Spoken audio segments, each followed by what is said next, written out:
How to find your saved post on your Instagram account. Today guys, I will show you how to do this. Just watch the video until the end.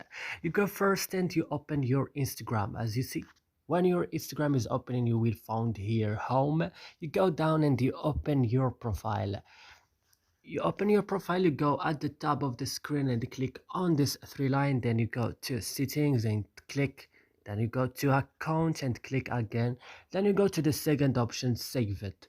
You click and here you will find your saved post. As you see here, all posts. You click, for example, I saved these two things. And that's it guys. I hope this video is useful and helpful for you. Do not forget to like and subscribe in our channel, and if you have any comments you can write it down in comments, and see you next video.